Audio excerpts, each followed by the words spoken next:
বিহারে ভোটার কার্ডের যাচাইকরণে বা স্পেশাল ইন্টার্নশিপ রিভিশনের কাজে বহু ভোটারের নাম তালিকা থেকে বাদ দিয়ে দেওয়া হয়েছে। ভোটারদের নাম বাদ দিয়ে দেওয়ার পিছনে বহু কারণ উল্লেখ করা হয়েছে। পশ্চিমবঙ্গে আগস্ট মাস থেকে ভোটার কার্ডের যাচাইকরণ বা স্পেশাল ইন্টার্নশিপ রিভিশনের কাজ শুরু করার জন্য কমিশন তোড়জোড় শুরু করে দিয়েছে। পশ্চিমবঙ্গের ক্ষেত্রে পশ্চিমবঙ্গবাসীকে কোন কোন নথিপত্র দেখাতে হবে ভোটার কার্ডের যাচাইকরণের ক্ষেত্রে, অর্থাৎ আপনাদের বাড়িতে যখন সরকারি আধিকারিকেরা আসবে ভোটার কার্ডের যাচাইকরণের ক্ষেত্রে, সেক্ষেত্রে আপনাকে কোন কোন নথি দেখাতে হবে নাগরিকত্বের প্রমাণ হিসাবে এবং আপনাকে কোন কোন ডকুমেন্ট আগে থেকে রেডি রাখতে হবে, সেই সকল বিষয়গুলি নিয়েই মূলত আজকের এই ভিডিওটি। তাছাড়াও বিশেষ করে পশ্চিমবঙ্গের ক্ষেত্রে স্পেশাল ইন্টার্নশিপ রিভিশন, যেটাকে শর্ট ফর্মে SIR বলা হচ্ছে, এই SIR নিয়ে অনেকের মনে অনেক ধরনের প্রশ্ন রয়েছে। জন্ম শংসাপত্র না দেখালে কি ভোটার তালিকা থেকে একেবারে বাতিল করে দেওয়া হবে?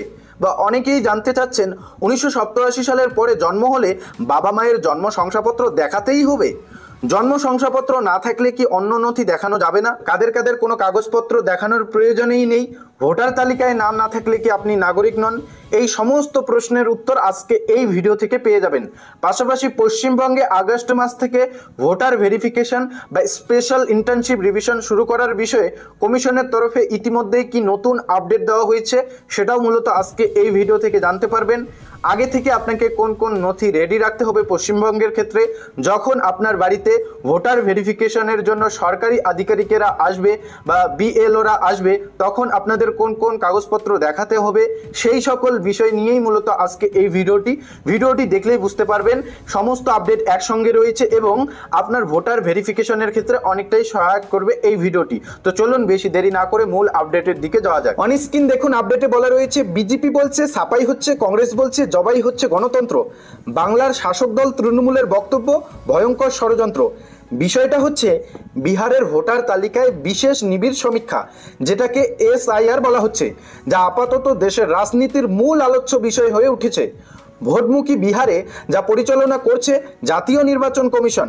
কারা প্রকৃত ভোটার, কাদের নাম তালিকায় থাকবে তা নির্ধারিত হচ্ছে কমিশন নির্ধারিত 11টি নথির ভিত্তিতে। অর্থাৎ কমিশন যে 11টি নথির কথা উল্লেখ করেছে, সেই 11টি নথির উপর ভিত্তি করছে কাদের ভোটার তালিকায় নাম থাকবে, কাদের নাম বাদ যাবে। পশ্চিমবঙ্গের ক্ষেত্রে একই নিয়ম অনুসরণ করা হবে বলে ইতিমধ্যেই কমিশনের তরফে কিন্তু জানিয়ে দেওয়া হয়েছে। গোটা প্রক্রিয়া নিয়ে বিতর্ক তৈরি হয়েছে, কমিশনের তরফে ব্যাখ্যাও দেওয়া হয়েছে, কিন্তু তাতেও বিতর্ক থামছে না বলে ইতিমধ্যেই খবর। SIR স্পেশাল ইন্টার্নশিপ রিভিশন বা বিশেষ নিবিড় সমীক্ষা কি, এর মূল উদ্দেশ্যটাই বা কি, কেনই বা এই বিশেষ নিবিড় সমীক্ষা? দেখুন, বলা রয়েছে নির্দিষ্ট সময়ান্তরে কমিশন এই নিবিড় সমীক্ষা করে, অর্থাৎ নির্বাচন কমিশন একটি নির্দিষ্ট সময় অন্তর অন্তর এই নিবিড় সমীক্ষা করে থাকে। দেখুন, বলা রয়েছে রাজ্যগুলিতে শেষবার এই সমীক্ষা হয়েছিল 2002 সাল থেকে 2004 সালের মধ্যে। তো দেখতেই পাচ্ছেন উল্লেখ করা রয়েছে 2002 সাল থেকে নিয়ে 2004 সালের মধ্যে রাজ্যগুলিতে শেষবার ভোটার তালিকা সংশোধন করা হয়েছিল। আপনাদের জানিয়ে রাখছি, পশ্চিমবঙ্গের শেষবার ভোটার তালিকা সংশোধন করা হয়েছিল 2002 সালে এবং পশ্চিমবঙ্গের 2002 সালের সংশোধিত ভোটার লিস্ট কিন্তু ইতিমধ্যেই প্রকাশিত হয়েছে। তা নিয়ে কিন্তু আমরা অলরেডি একটা ডেডিকেটেড ভিডিও দিয়ে রেখেছি, কিভাবে আপনারা ডিস্ট্রিক্ট ভিত্তিক, আপনার বুথ ভিত্তিক লিস্ট দেখবেন আপনার নাম আছে কিনা সেই লিস্টে।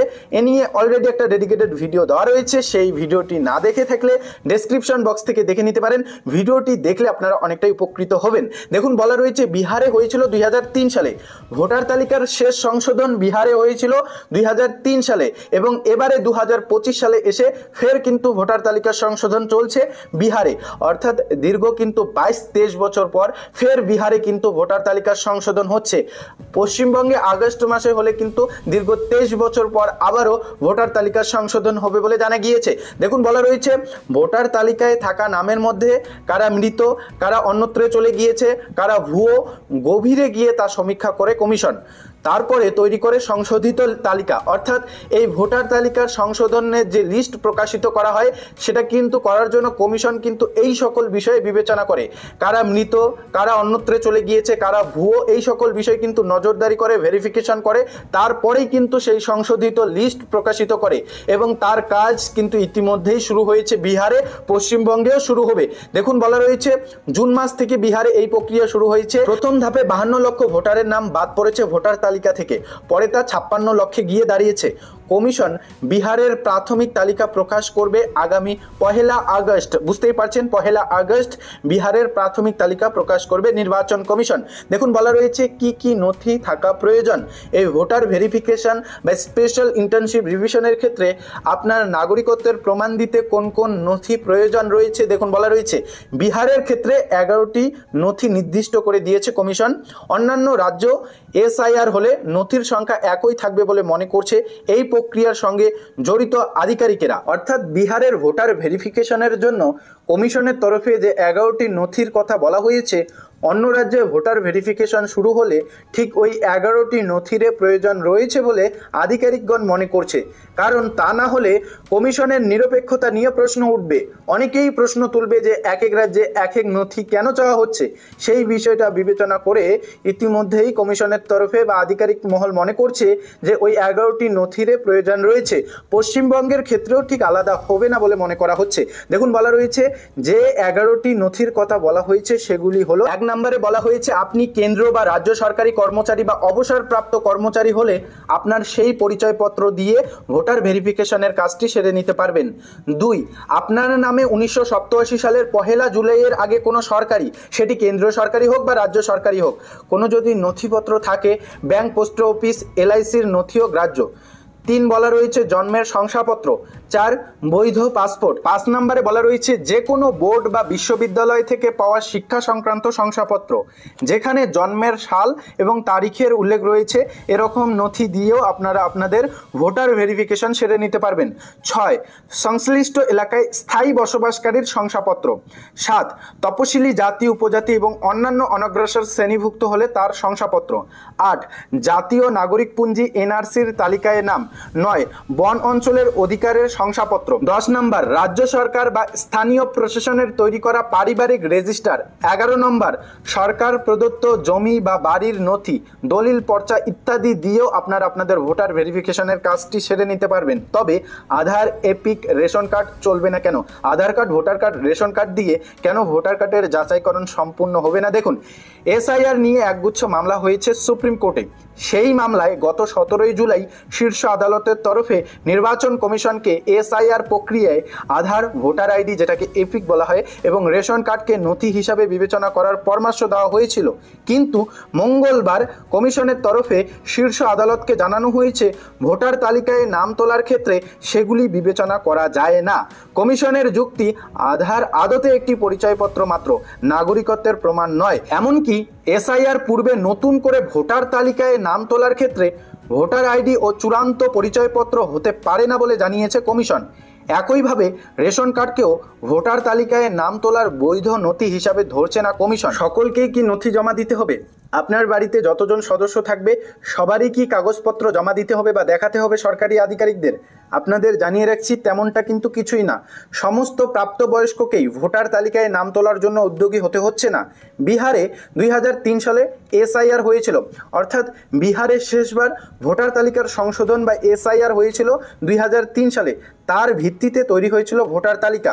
কমিশন জানিয়েছে বিহারের ক্ষেত্রে 2003 সালে জানুয়ারি মাসে প্রকাশিত ভোটার তালিকায় যাদের নাম ছিল তাদের নাম থাকবে, অর্থাৎ নিবিড় সমীক্ষা করা হচ্ছে তারপর থেকে শেষ দফা পর্যন্ত যাদের নাম উঠেছে সেই 22 বছরের সময়কাল ধরে।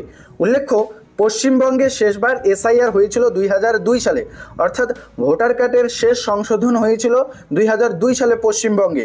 অতএব ধরে নেওয়া যেতে পারে পশ্চিমবঙ্গে এই প্রক্রিয়া শুরু হলে 2002 সালের ওই তালিকাকেই নির্ভুল হিসাবে ধরবে কমিশন, যেমন হচ্ছে বিহারের ক্ষেত্রে।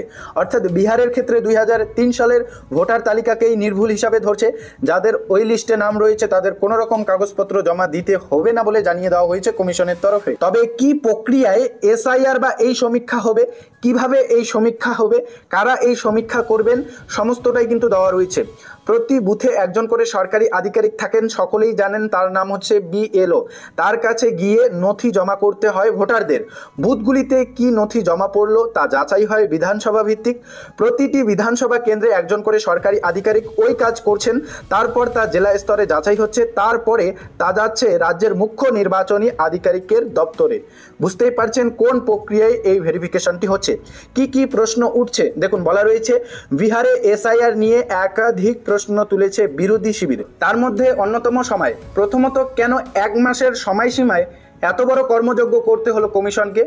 যারা পরিযায়ী শ্রমিকের কাজ করেন তারা বাড়ি ফিরে কিভাবে নথি জমা দেবেন? কেন ভোটের 3 মাস আগেই এসআইআর করতে হলো? ভুয়ো ভোটার যদি থেকেই থাকে তাহলে কি 2024 সালের লোকসভা নির্বাচনে সেই ভোটের জেরেই বিজেপি জোট বিহারে জিতেছিল? কমিশনের তরফে সব প্রশ্নের ধরে ধরে জবাব না দেওয়া হলেও সার্বিকভাবে বলা হয়েছে সাংবিধানিক নিয়ম মেনেই এসআইআর হচ্ছে। বৃহস্পতিবার পর্যন্ত কমিশনের প্রদত্ত পরিসংখ্যানে বলা হয়েছে তালিকা থেকে নাম বাদ পড়া 56 লক্ষ ভোটারের মধ্যে 21.5 লক্ষ মৃত এবং 31 লক্ষ অন্যত্র চলে গিয়েছে। 1.5 লক্ষ এমন নামের সন্ধান মিলেছে যাদের একটির বেশি বিধানসভা কেন্দ্রে ভোটার হিসাবে নাম রয়েছে।